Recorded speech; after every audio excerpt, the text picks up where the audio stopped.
2026 ஒவ்வொரு ராசிக்காரர்களுக்கும் முதல் 6 மாதமா இருக்கட்டும், ஒரு வருஷமா இருக்கட்டும், எப்படி இருக்கும்னு பார்த்துட்டு இருக்கோம். இதுல முதல் 6 மாதம் ஜனவரி முதல் ஜூன் வரை கன்னி ராசிக்காரர்களுக்கு ஆகா ஓஹோன்னு இருக்க போதா, இல்ல என்னடா இப்படி இருக்கு சோதனையின் உச்சக்கட்டம் அப்படின்னு இருக்க போதா, எப்படி இருக்க போகுதுன்னு சொல்லுங்க. கண்டிப்பாம்மா. ஃபர்ஸ்ட் சனி பாருங்க, முதல் 6 மாசத்துக்கு கன்னிக்கு கண்டக சனியா இருக்காரு. 7ஆம் பாவம் சனி. ஆரம்பமே கண்டக பயங்கரமா சனி. இருக்கு. கண்டக சனி அப்படின்னும் போது கன்னி டிஃபால்ட்டா 3 விஷயத்துல கவனமா இருக்கணுமா. ஒண்ணு ஆரோக்கியம், ஆரோக்கியம் சார்ந்த கவனம். இன்னொன்னு பயணம், பயணம் சார்ந்த கவனம்.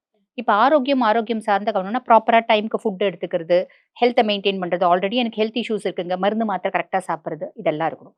பயணம், பயணம் சார்ந்த கவனம்னா கன்னி ரொம்ப டாக்ட்ஃபுல் பர்சனாலிட்டிஸ். அவங்களோட டாக்ட்ஃபுல்னஸ் மத்தவங்களுக்கு எடுக்கிறதுக்கு இல்ல, என்ன நான் உயர்த்திக்கிறதுக்கு அப்படின்ற மாதிரி. எல்லாருக்கும் பிளான் ஏ, பிளான் பி அவ்வளவுதான் இருக்கும். மிஞ்சி போனா பிளான் சி இருக்கும். கன்னிக்கு பிளான் செட் வரைக்கும் இருக்கும்.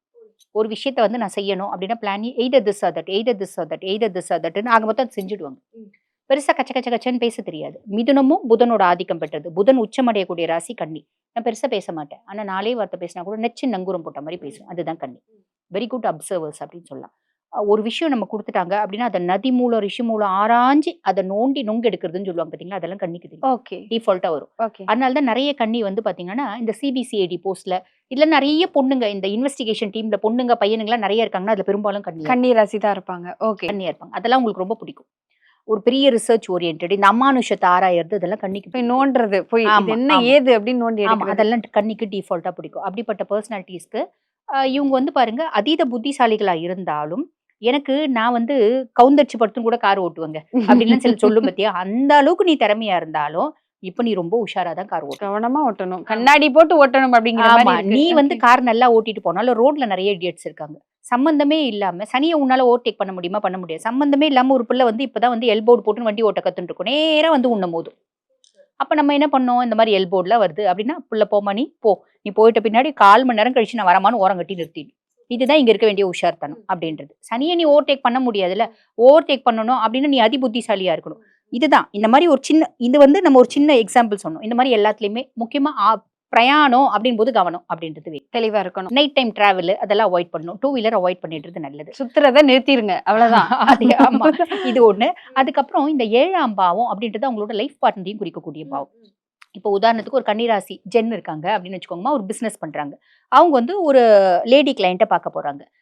ஒரு வாரத்துக்கு முன்னாடி பொண்டாட்டி கிட்ட சொல்லிட்டு போயிருக்கலாம். அன்னைக்கு காலையிலயும் பொண்டாட்டி கிட்ட சொல்லணும், அம்மா அந்த லேடி கிளையண்ட் இன்வெஸ்டர் அவங்க வராங்கம்மா, அவங்க நம்மளுக்கு ஒரு கையெழுத்து போட்டு நம்மளுக்கு இன்வெஸ்ட் பண்ணாதாம்மா உனக்கு 4 பட்டு புடவை எடுத்து கொடுக்க முடியும், ஒரு நெக்லஸ் வாங்கி கொடுக்க முடியும், உன் பிள்ளைங்களை கான்வென்ட் அமைச்சு படிக்க வைக்க முடியும், நீ அழகா ஷாப்பிங் போறதுக்கு நான் துட்டு கொடுக்க முடியும் அப்படின்றத உங்களுக்கு புரிய வைக்கணும். அதே மாதிரி அங்க போயிட்ட உடனே அந்த அம்மா வந்த உடனே காஃபி கொடுத்தோம். நாங்க 2 பேரும் கை கொடுத்தோம். அதுக்கப்புறம் பாருங்க காஃபி குடிச்சோம். அதுக்கப்புறம் 2 சாண்ட்விச் ஆர்டர் பண்ணோம்.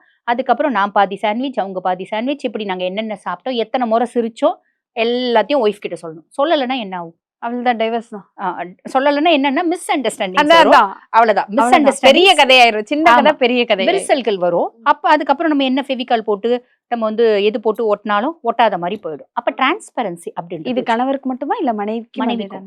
நீ கன்னியா இருந்தா உன்னோட லைஃப் பார்ட்னர் கிட்ட இதெல்லாம் ஃபாலோ பண்ணிக்கோ. உண்மையை சொல்லிடு. ஃபாலோ பண்ணிக்கினா உனக்கு நல்லது. ஃபாலோ பண்ணலன்னா சனிக்கு நல்லது. ரொம்ப சிம்பிள். சனி அந்த வேலையை செய்வார், பக்காவா செய்வார். ஓகேங்களா?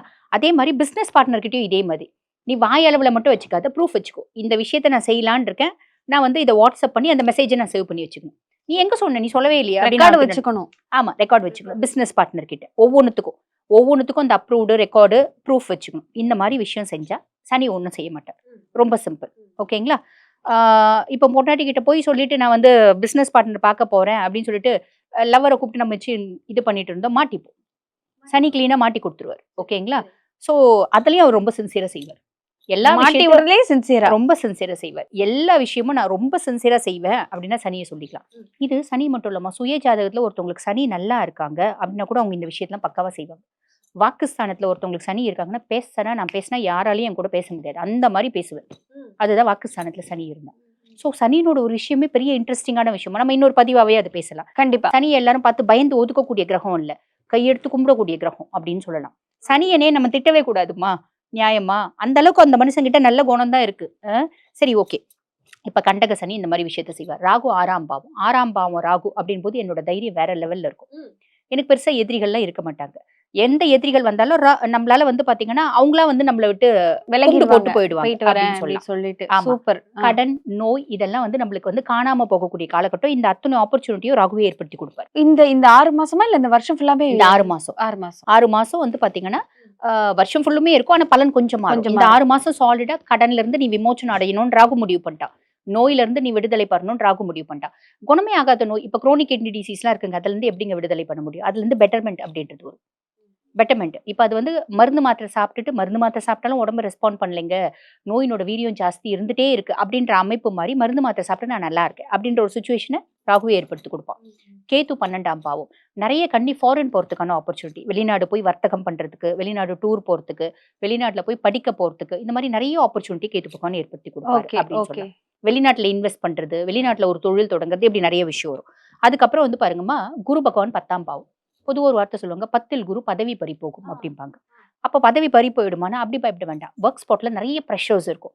குருவுக்கு மட்டும் ஒரு விஷயம் உண்டுமா, சனி அளவுக்கு நான் ரொம்ப ஸ்ட்ரிக்ட் ஆஃபீஸர் கிடையாது. பட் நீ நேர் வழி செலக்ட் பண்ணா நான் உனக்கு ஹெல்ப் பண்ணுவேன். நீ ஹார்ட் ஒர்க் பண்ணா நான் ஹெல்ப் பண்ணுவேன். ஒரு நியாயம். கன்னி வந்து நியாயமான பர்சனாலிட்டிஸா. ஆனா எல்லா ராசியிலையுமே வந்து பாத்தீங்கன்னா கொஞ்சம் தப்பான பர்சனாலிட்டிஸும் இருக்க தான் செய்றாங்க. அது பிளானட்டரி பொசிஷன் சுய ஜாதகத்துல இருக்கிற மாதிரி. இப்ப கன்னி வந்து பாருங்க ரொம்ப சின்சியரா, டெடிகேட்டடா, ஹார்ட் ஒர்க் பண்ணிட்டு ஓரளவுக்கு நியாயமா தொழில் பண்ணா கூட அவங்க தொழில எந்த விதமான ப்ராப்ளமும் கிடையாது. வெறும் ப்ரெஷர்ஸ் மட்டும் இருக்கும்.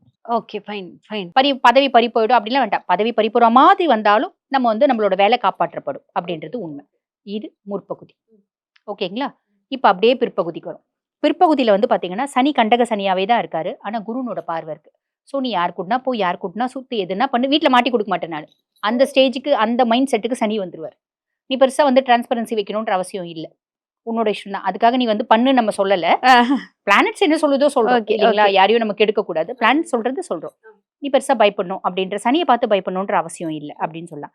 ராகு 6ஆம் பாவம் குருனோட பார்வை இல்ல. அப்ப என்ன ஆகும் அப்படின்னா, நீ பெரிய லெவல்ல கடன் குடுத்த அப்படின்னா திரும்பி வரதுக்கான வழி கிடையாது. வழி கிடையாது. பெரிய லெவல்ல கடன் வாங்கிட்ட அப்படின்னாலும் வட்டி, வட்டி குட்டி, குட்டி, குட்டி அப்படின்ற மாதிரி வந்து. Okay okay. சோ அதுல கவனம் வேணும். அதே மாதிரி ராகு 6ஆம் பாவத்துல இருக்கும்போது எதிரிகள் இருக்க மாட்டாங்க. என்னோட தைரியம் ஜாஸ்தி இருக்கும். நான் என்ன பண்ணுவேன், சும்மா ஒருத்தன் நான் வந்து சினிமா தியேட்டர்ல வந்து ஒரு பாப்கார்ன் வாங்க போனேன். யாரோ ஒருத்தன் தெரியாம தட்டி விட்டுட்டான். பளீர்னு சப்புன்னு ஒரு அறை கொடுத்தேன்னு வச்சுக்கேன். அவன் 3 பேரை கூட்டிட்டு வந்து அவன் திருப்பி சப்பு சப்பு சப்புன்னு 3 அறை 3 நம்ம அடி வாங்குற மாதிரி. விழுவும். Okay okay. அந்த மாதிரி ஓவர் அலப்பறெல்லாம் நம்ம பண்ணக்கூடாது. அமைதியா இருக்கணும். கண்ணி அப்படி கொட்டிருச்சா பண்ணக்கூடிய கொட்டிருச்சு அப்படின்னு போயிடணும். ஆமா. ஓகே.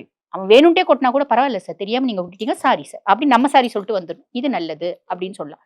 இந்த மாதிரி விஷயங்களை நம்ம கொஞ்சம் கவனம். சட்ட அப்படின்னு சட்டுன்னு கோவப்படாம ரொம்ப கவனமா இருக்கணும். ஓகே. சன்னி கோவப்படக்கூடிய பர்சனாலிட்டிஸ் கிடையாதுமா கன்னி. பட் இருந்தாலும் பிளானட்ஸ் வந்து ஒரு சில பிளானட்ஸ் ஒரு இடத்துல வந்து ஒரு சில இடத்துல வந்து உட்காரும்போது நமக்கே அது வந்து வந்துரும். நான் போன குட்டியா இருக்கவன் புலிக்குட்டியா மாறிடுவேன். ஏன் மாறனே தெரியலையா, சன நேரத்துக்கு புலிக்குட்டியா மாறிட்டேனேயா அப்படின்ற ஒரு அமைப்பு. ஸோ இதுல கவனம் அப்படின்றது வேணும். ஓகேங்களா? அதுக்கப்புறம் குரு பகவான் வந்து பாருங்க பிற்பகுதியில லாப குருவா வந்துருவார். முற்பகுதியில தொழில் குருவா இருந்தவர் பிற்பகுதியில லாப குருவா இருப்பார். லாப குரு நீ ஹார்ட் ஒர்க், முற்பகுதியில் நீ எவ்வளவு ஹார்ட் ஒர்க் பண்ண அதுக்கான பலன் பிற்பகுதியில அனுபவிப்ப. ஸோ பிற்பகுதி நல்லா இருக்கு. அதே மாதிரி உன்னோட ஃப்ரெண்ட்ஸ் சப்போர்ட்டிவா இருப்பாங்க. இந்த நெட்வொர்க் ஓரியன்டா நீ செய்யற ஒரு சாதாரண தொழில நீ வந்து டிஜிட்டலைஸ்ட் பண்றதுக்கு பிளான் பண்ணுவ, அது செய்வ. அதே மாதிரி பாத்தீங்கன்னா உன்னோட அக்கா அண்ணாலாம் சப்போர்ட்டிவா இருப்பாங்க அப்படின்ற அமைப்பு. பிற்பகுதி ரொம்ப நல்லா இருக்கு. சூப்பர். கன்னிராசியை பொறுத்த வரைக்கும் முன்னாடி கஷ்டப்பட்டாலும் அதுக்கான பலன் வந்து பின்னாடி கிடைக்கும் அப்படிங்கிறதும் எதுவுமே அவ்வளவா பாதிக்காது. அதுக்கு நம்ம உண்மையா இருந்தா பாதிக்காது. நம்ம அதுல ஏதாவது கோல்மால் பண்ணா அதற்கான பனிஷ்மெண்ட்டும் சனி கொடுப்பாரு அப்படிங்கிறத சொல்லியிருக்கீங்க. ஸோ கன்னிராசியை பொறுத்த வரைக்கும் என்ன யோசிப்பாங்கன்னா, தொழில்ல எப்ப பார்த்தாலும் சிக்கல் வரும் அப்படின்னு சொல்லிட்டு யோசிப்பாங்க. தொழிலையும் சொன்னீங்க பதவி பறி போகாது, பதவி இருக்கும், எந்த பிரச்சனையும் வராது. ஆனா நீ வந்து நேர் வழியில வேலை பார்க்கணும். அதுல வந்து எந்த தவறான விஷயம் பண்ணக்கூடாதுன்னு சொல்லியிருக்கீங்க. ஸோ தொடர்ந்து கன்னிராசிக்காரர்கள் எந்தெந்த விஷயத்துல ரொம்ப தெளிவா இருக்கணும்னு சொல்லியிருக்காங்க. தொடர்ந்து பேசுவோம். நன்றி. நன்றி.